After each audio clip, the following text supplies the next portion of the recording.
And then I got, I got rejections where it was like, wow, this is great, but, unfortunately we just stopped looking, or, but then it started being, I would get rejections where they said, we love your work, but we're only looking to publish people of color.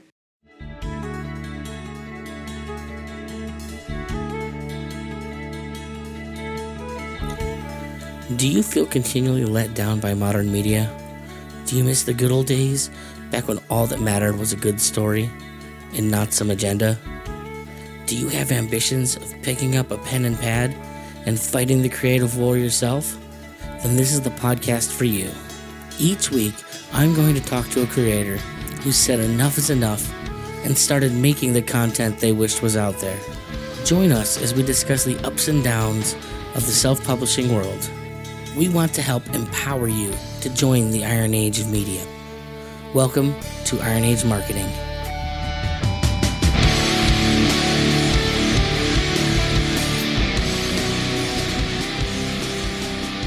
Welcome everyone to another episode of Iron Age Marketing. I am Nicky P here as always, and my guest today is Ali. How are we doing, Ali? I'm okay. How are you?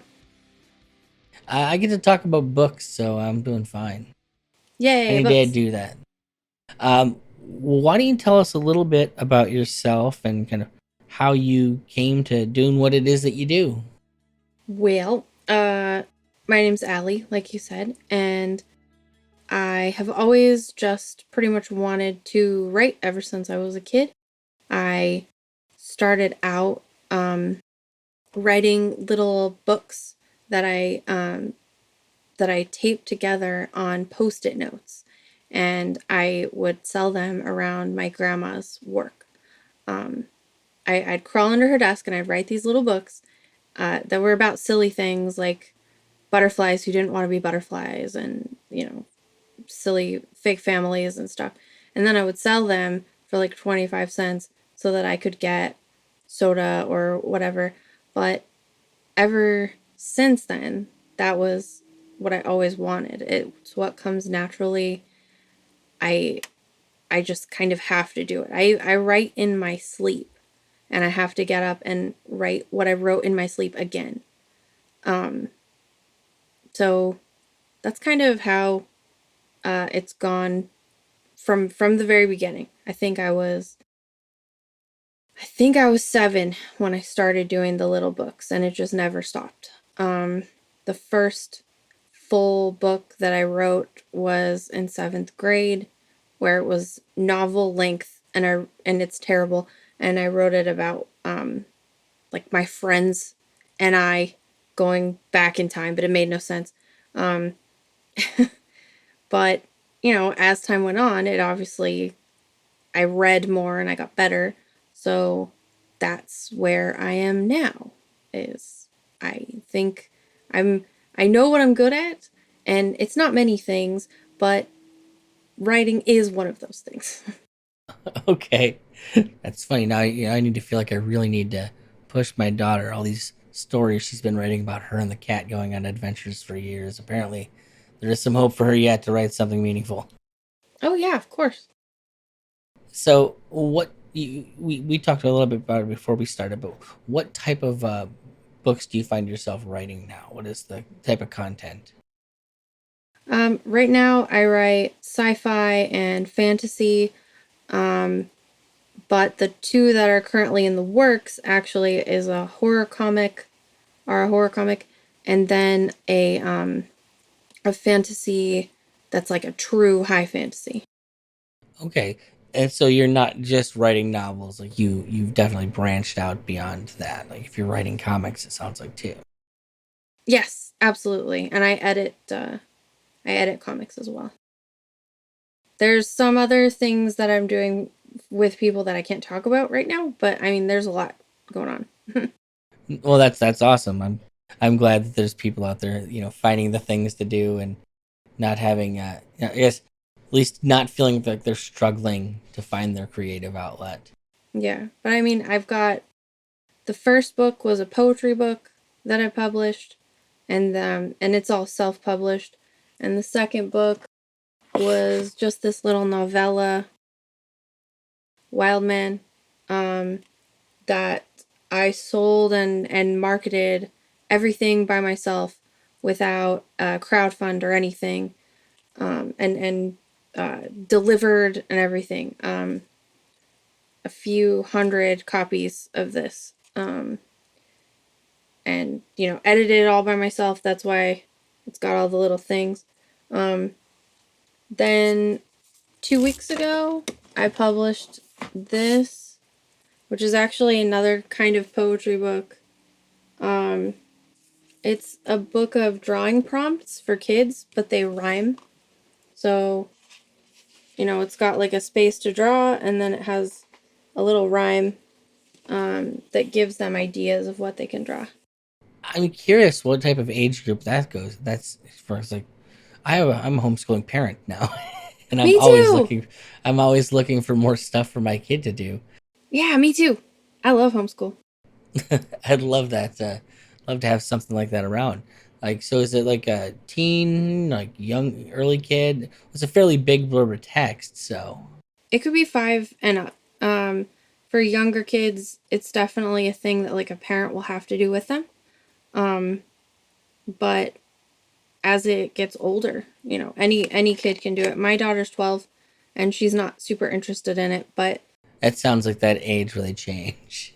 yeah, well, and she likes to write herself. She's not so much Okay. into following directions. But I was looking for drawing prompt books, and for kids, there aren't many, and they were all like, "Oh, draw a happy cat," draw a funny alien, and I thought that's not really, a kid who is looking for inspiration isn't gonna know anything else to do, so they'll draw a smiley face cat, and that'll be it, and then they'll discard this boring book. So I was like, I'll make one that's more fun, and I think I'm gonna do a whole series with like spooky ones and dinosaurs and stuff.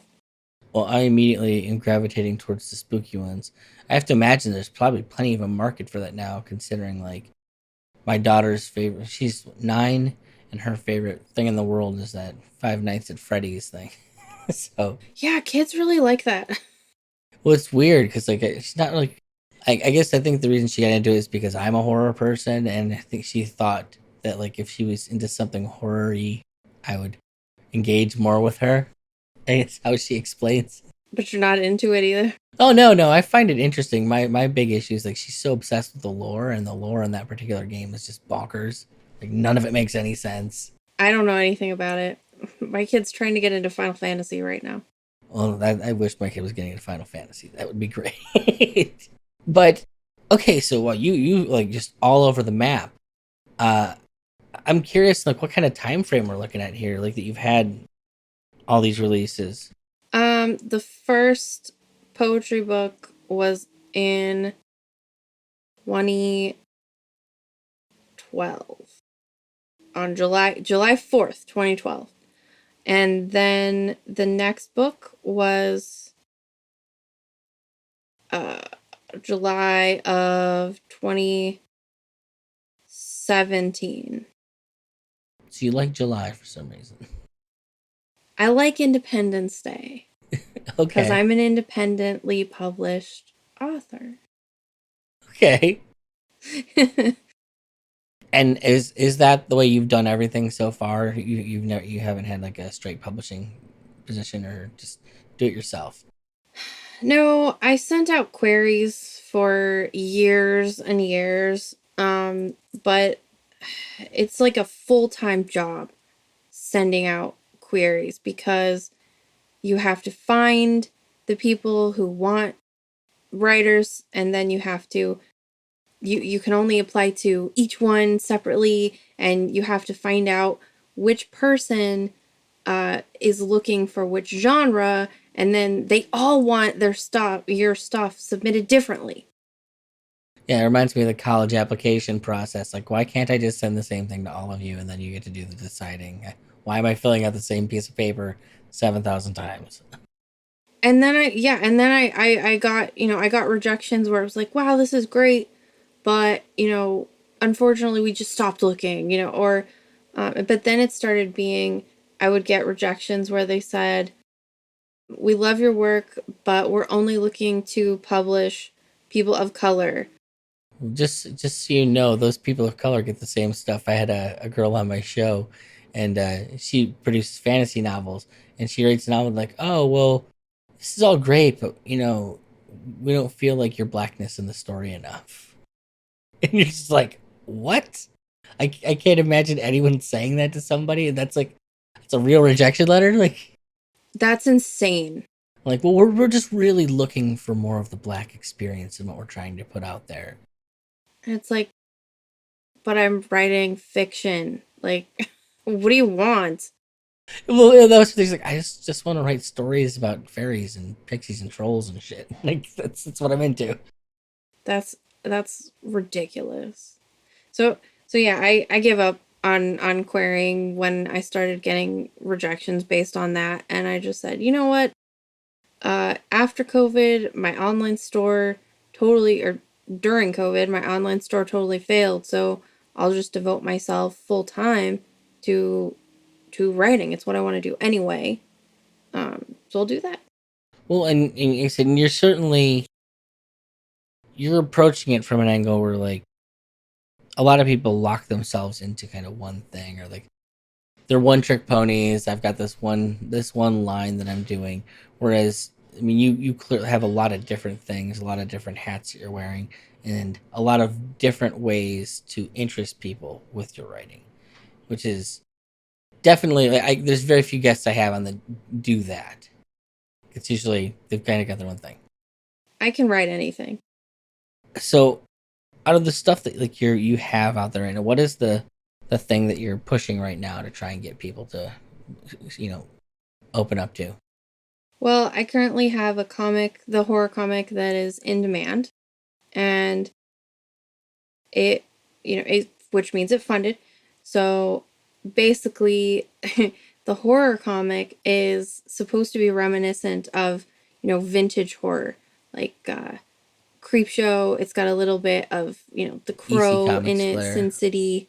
Yeah. Oh, you're crossing a lot of bridges. That's a lot of different types of classic horror. There's Sin City, The Crow, EC Comics.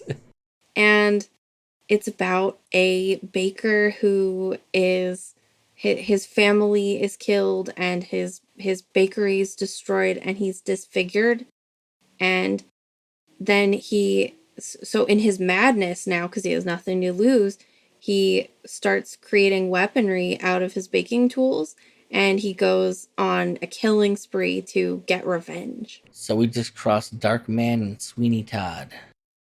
Yes, and I even call him the demon baker of sweet treats. Okay.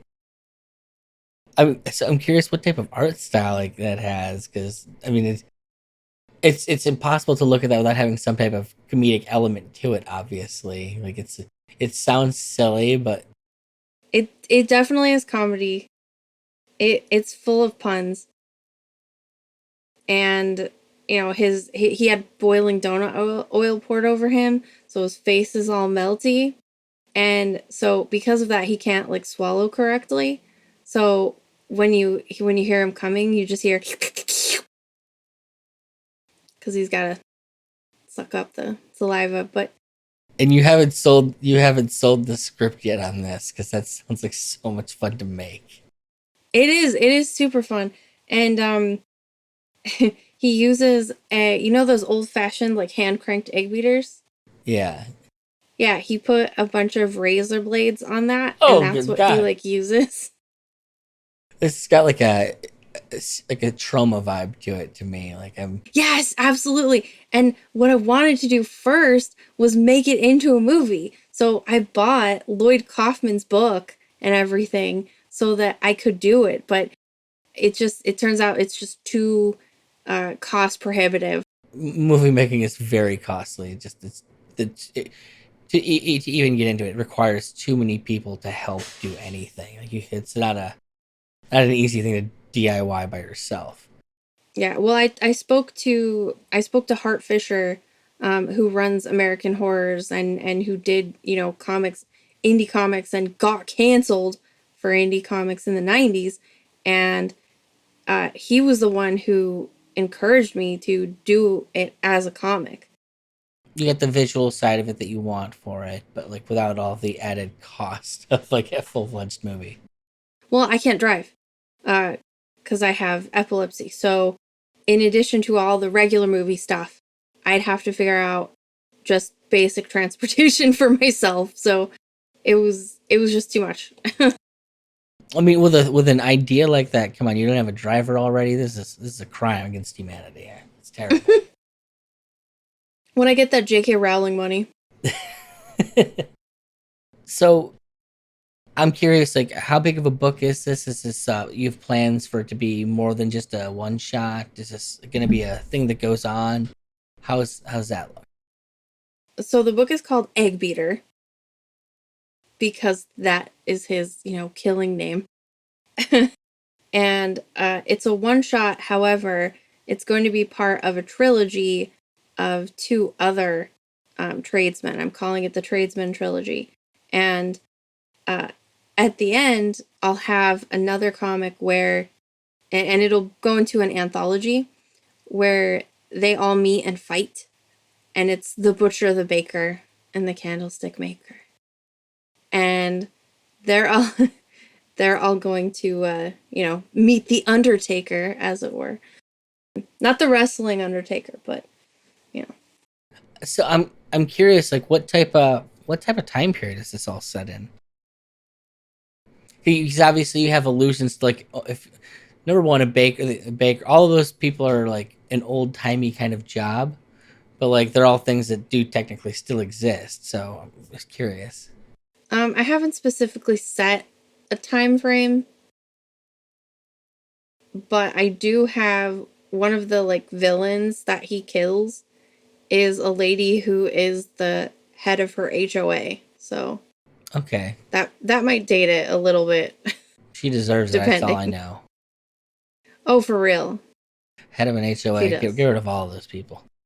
Yeah, she's trash. She's super trash. So I relish uh getting to see in print her like slowly cooking in the oven. Oh, good lord. I'm curious. Like, you're in demand on this. How long until like the book actually comes out, or does that mean that it is already out where people can get a copy of it? I'm still new to like the crowdfunding, like how that all works. So sometimes the time frames are weird to me.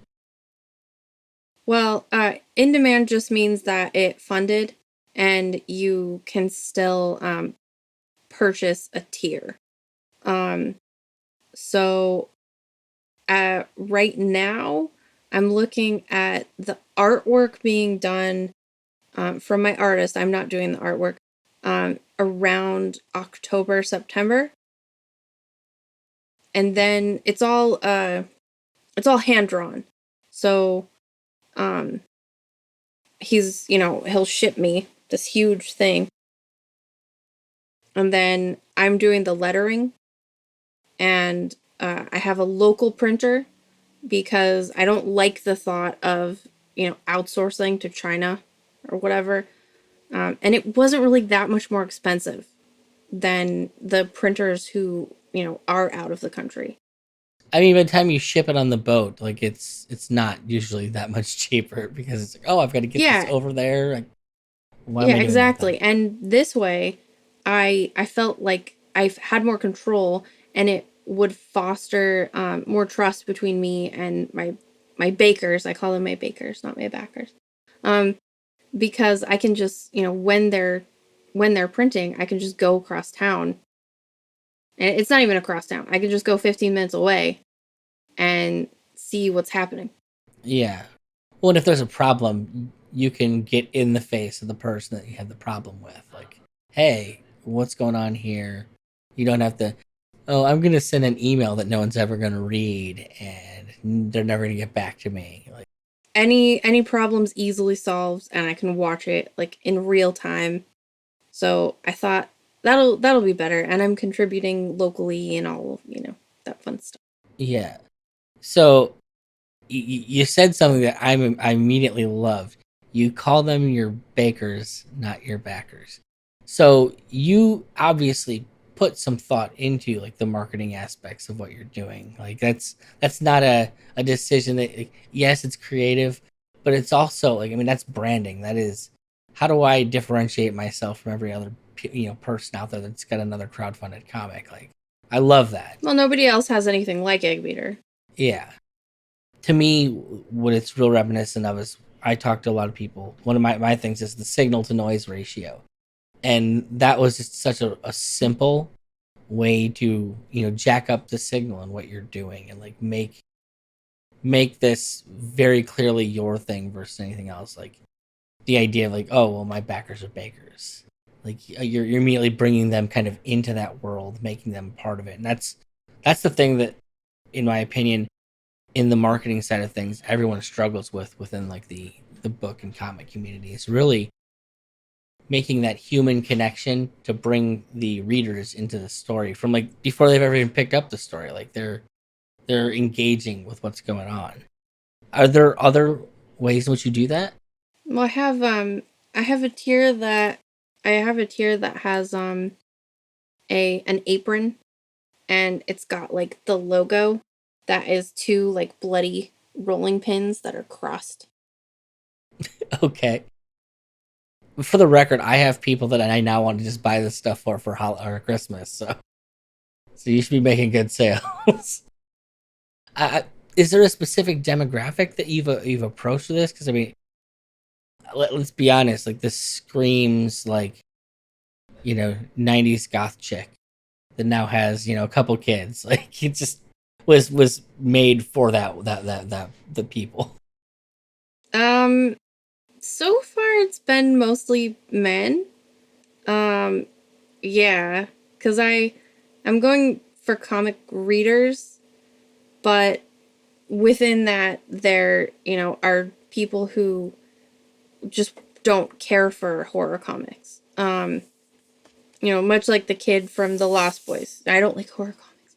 There are people who are like that. So, I realize that it's niche, but I'm hoping that it also appeals to people who have the, memory of stuff like Creepshow.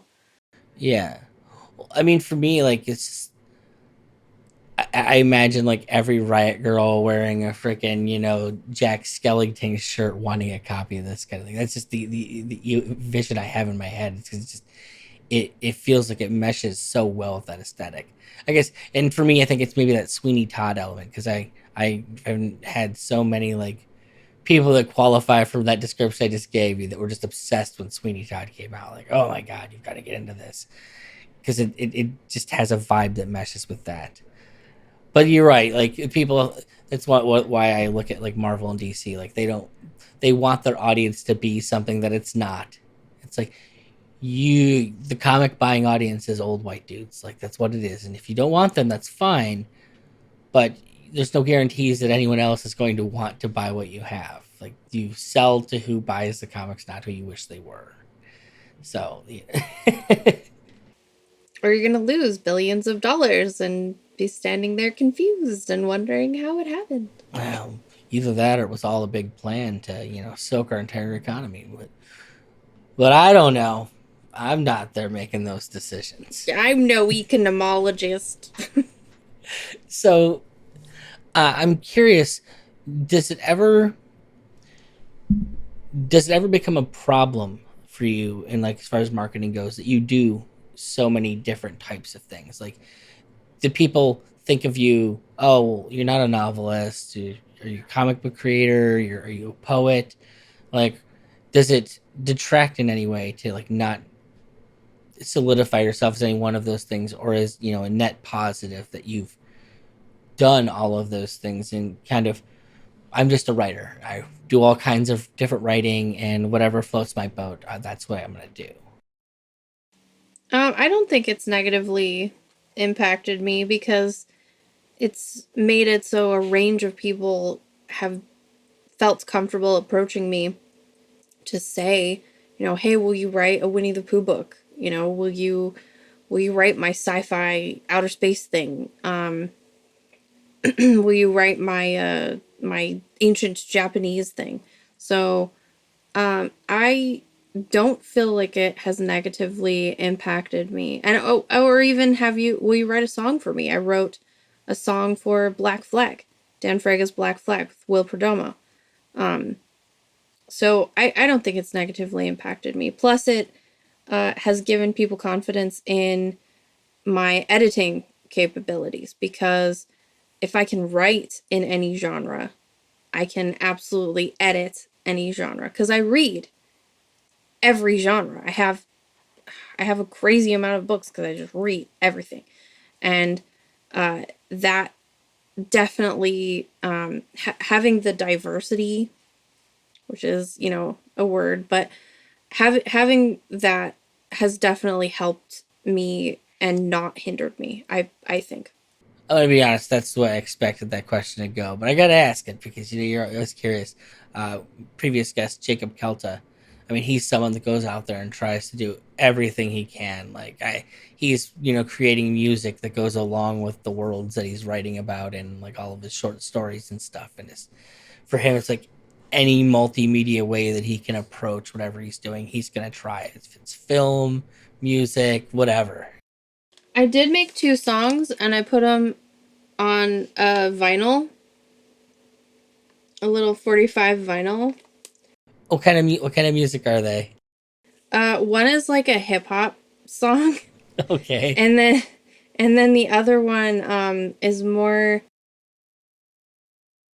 of a callback to traditional horror themes, like Tubular Bells, from The Exorcist, and Okay. Some Carpenter the kind of stuff.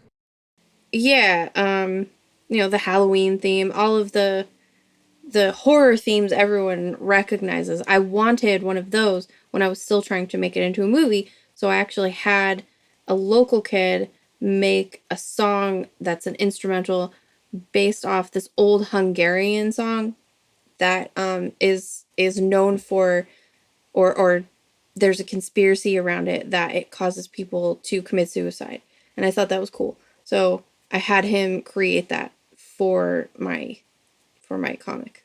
So I've done a little bit of that too, but I've definitely stuck with I can write anything, I can edit anything. I can do some other stuff too, like I've done voice acting, but the main thing is my writing. So I have, Well, it's the thing you don't need anybody else to do, right? Like you can always just dive in and hey, beginning to end, I can make this happen. yeah, I can write with other people too. It's just they're usually wrong. More hurdles, if nothing else.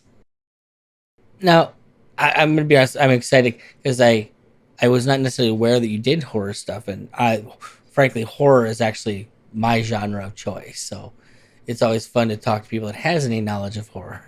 I'm curious. Uh, are you into the written side of horror or the like film side of it more yourself? That's a complicated question, but I think some people are better at both mediums, frankly. well, I mean, I'm into both, but for different reasons. So, uh, for horror film, I'm more into the technical aspect, effects, things like that. For books, for like horror novels and horror comics, I'm pretty much into all of it except for Dracula. I hate that book. It's terrible. It's something. It's boring. Eh, It's yeah. I mean, by modern standards, certainly horror became something very different. Certainly in the 80s and 90s. I mean, I have old horror. I love Frankenstein. Frankenstein is legitimately terrifying, but it's also beautiful and well written. And there's a lot of similarities between Frankenstein or the new Prometheus and Dracula. There's a lot of really long, drawn out descriptions of countryside, for example. And it's very boring in Dracula because it's technical. It's not boring in Frankenstein because it is it uses imagery and it's evocative. No, I'll stand by that. I actually put off reading Dracula for a long time. It was within the past year, I think, I actually read it for the first time. And that was about my impressions of it. I mean, it's like most of it's him talking to this woman about like her husband.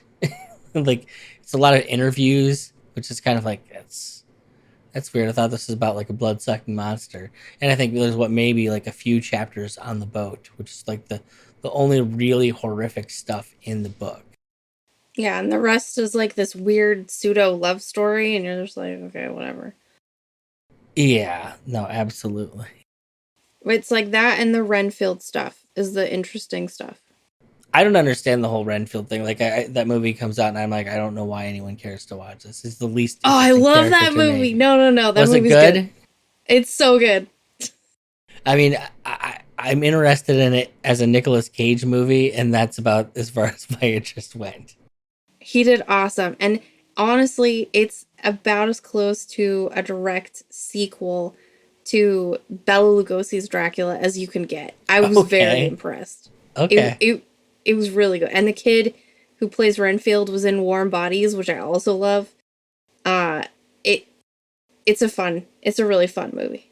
That's another one I've never gotten around to. Like I remember it coming out, and I just never made it a point to check it out. I think when it came, Warm Bodies came out too close to like the peak of zombie movies, and I think I was like, I'm kind of tired Yeah, of zombie movies right now, and it's it's definitely more of a girly flick because it's just oh, I don't Romeo and mind that, Juliet, but but zombies. I mean, the characters are even named Juliet and R, so they don't like hide it. I mean, one of my favorite episodes of Psych is Romeo and Juliet knockoff, so I've got no problems with that kind of stuff. Oh my gosh, Psych is hilarious. One of the few, it's like my go-to. I'm waiting to go to sleep tonight from the show. I'm just gonna put this on. I've watched these 300 times and I don't care because Sean and Gus are hilarious. Mine for that is Hemlock Grove. Oh my god, like I don't know anyone else that's ever watched that show but me. I have it on DVD. I love it so much because I wanted to cancel Netflix years ago, and I realized I My only beef was that show. I feel like that show, if it had kept with the core of what the show was about, would have been fantastic to keep going. The last season felt like it got where really, it's really like weird to me, and I'm like, it was a little weird. the I didn't dragon, buy that one. the dragon stuff. I'm like, but those, like, it was the first two seasons or whatever it was. Which, oh my god, So good. like I was, I can't get enough.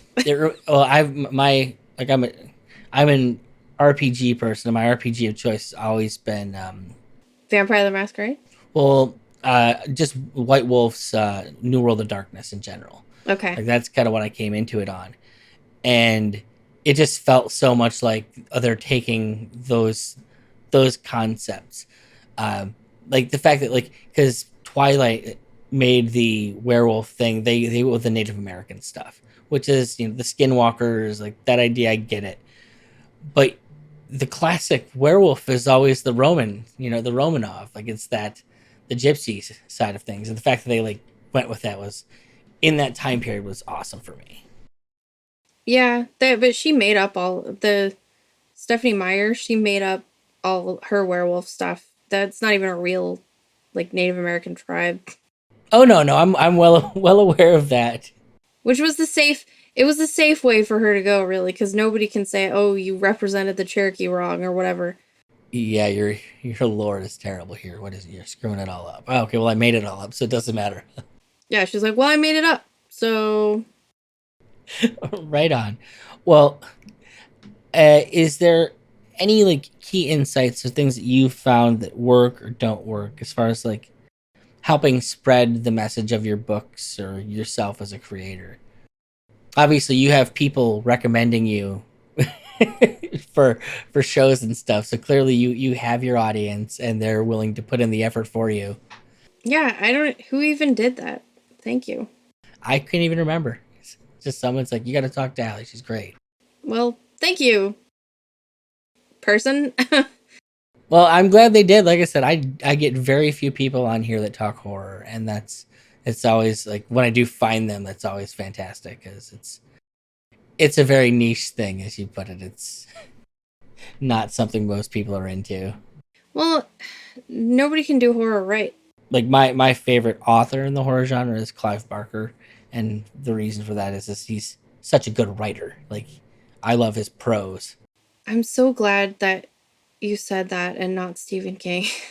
Stephen King was my introduction. Like I read The Dark Half in fourth grade, and I enjoyed, especially certainly his old stuff, but it never hit me like when I read The Hellbound Heart for the first time, and it's like this guy's just operating at a different level. This is philosophy as much as it's horror. Like he's going after real things in these characters. Yeah, well, and my favorite is probably Dean Koontz. I think he's far superior to Stephen King. I've read some Dean Koontz.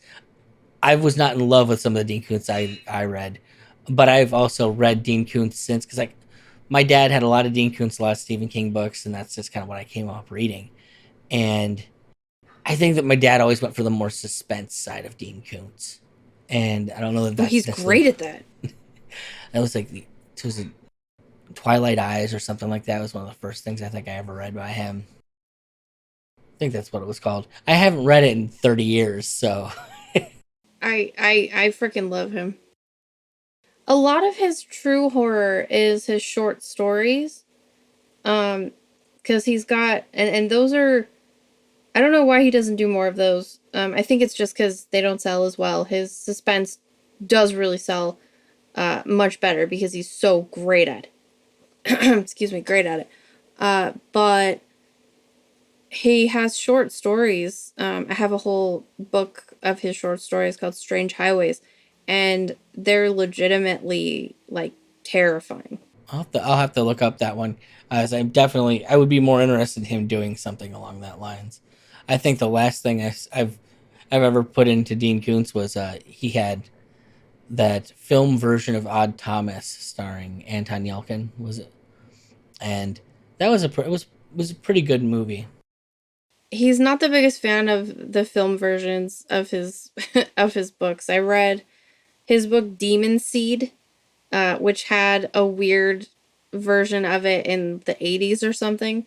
And he sits there and laments about how he's so disillusioned now from having his stuff made into movies because they can never do it right. Well, if worse, you're always truncating, if nothing else. Like you're never getting everything that's in the book because you got time constraints, and especially if you're watching movies in the '80s, like like everyone they always talk about making a new Hellraiser movie, and I'm like, can we just remake Hellraiser 2 with the technology we have today? Like that's what I want to see. Just like because that movie could have been so good, but because they chose to like try and use all the special effects at the time, it looks really dated and really bad. It's like just fix that. Hellraiser 1 is perfect. Don't screw with that. Well, they're creatively bankrupt, so they're going to try and redo everything with a sheen of CGI in the laziest way possible. Absolutely. Is there anything that you think could help new creators out there, kind of point them in the right direction, or things to look for or say not do out of curiosity? The biggest thing for me personally that I have done and I have seen is being genuine is very important because you're not just selling your book at this point. If you're, especially if you're independent, you are selling yourself. And no matter what, your viewers and your readers are going to have a perception of who you are. And there's nothing you can do about that. And because they're looking through this little window, they're not going to see everything. But it's definitely going to help if you be genuinely yourself all the time. It's too much work to do a character for most people, and it's too hard to keep just like lies, in real life, it's too hard eventually for people to keep up with it, which is why they always get caught in lies. So make it as easy flowing for yourself as possible, and just be genuine. Don't, you'll get, because people can tell when you're not being yourself, and it's distasteful.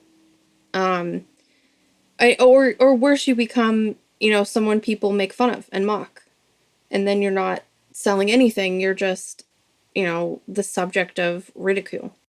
Well, I always love it when guests come on and then they agree with the stuff that I tell my listeners.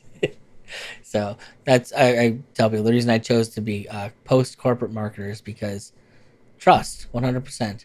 You look at our companies around the world, like no one trusts anybody. Look what George R. R. Martin has done to like the trust of readers for his own audience. Like just completely. He doesn't ever publish anything. Yeah, hey, I'm gonna make this big epic and I have an ending, but I'll get around to writing it when I want to write it, even though I'm an 80-year-old man. Like An obese 80-year-old man. well, I can't say anything about dude's weight. I'm not a spring chicken myself these days, but No, but it means that he's way more likely to just croak. like you're taking advantage of people that, hey, we trusted that you would finish this, and it's not like he even has kind of hinted that, like, with Robert Jordan, he had a guy handpicked to take over for him. Like he's never even kind of hinted anything. It's like, oh well, if I don't finish writing this, tough titties, guys. And that, to me, I think for readers, that comes off as just as unfeeling and corporate as anything Disney's ever done. It's just like you're not giving us what's fair for us, the people that have supported you for this time. Well, and why should I invest further? Yeah. Well, I think I personally believe it's certainly trickled out to, like, that weighs on other authors now, like, because people, if, like, say you start a book, it's people are less likely to buy number one of a trilogy until that trilogy's over with, because, like, oh well, how do I know if this guy's ever going to finish it? George R. R. Martin never finished his, and like the fact that affects other authors is, you know, shitty. It is shitty, but that's why I say being genuine is really important. Also, just making things easy for yourself. Because you can easily just get lost on social media trying to market yourself. Just do the stuff that comes naturally and easy. If that is having a big show and making a spectacle, then awesome, more power to you. But the conservation of energy is really important, and knowing where to delegate that energy.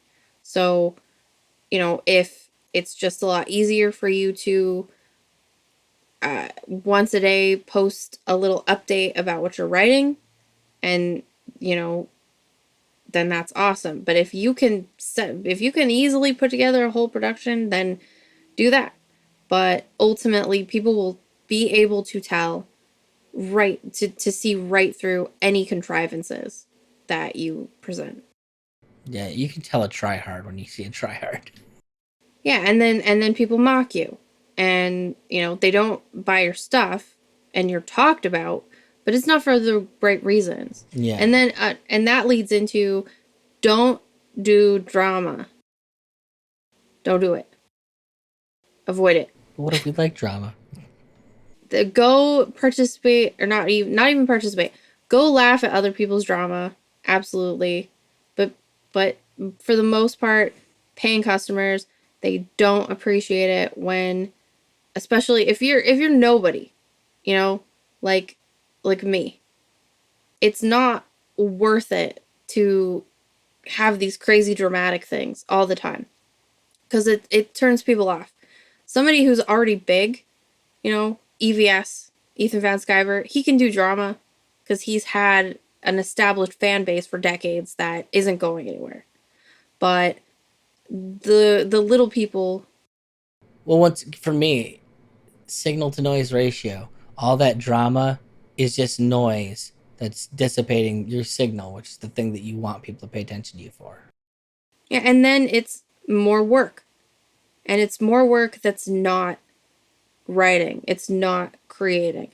It's more work of dodging and explaining and I don't know, getting on a high horse or pontificating. And it's just too much. Like, why? Focus on the writing. Focus on the work. No Yeah. the grindstone. Do debates if you want, but not dramatic ones. Like, if that's what you want to do. Participate on panels, but honestly, dip out if there's drama. Because the more that you avoid drama, the more that your chat or your fans will actually do the drama for you. It's actually pretty intense how if you avoid that, the chat will more often than not step up to bat for you and just take care of any drama that just so happens to sort of be about you. And you can step back and then they'll figure it out and then you just say, "Wow, thank you guys. Like now I had more time to write my stuff for you. So I really appreciate that." And isn't drama dumb? And then people say, "Yes, it is. Thank you." And you know, for people like you and me, we already have 2 full-time jobs, which is parenting and homeschool on top of anything that we do online. So that energy conservation is really important. I'll be honest, that's not an angle I've ever thought about on it. So I do appreciate the insight. Where can I send people to go pick up your stuff right now? Everything, all my links and everything to check out are all on my website, which is sanguislibris.net. sanguislibris.net. That will be in the show notes, folks. So if you're wondering, it'll be much easier to find that way. Well, I appreciate you for coming on today, Ali, so much. It was a different episode than I think I usually get to give other people, and I appreciate that. So you have a good one. Hey, no problem. Thank you for having me on.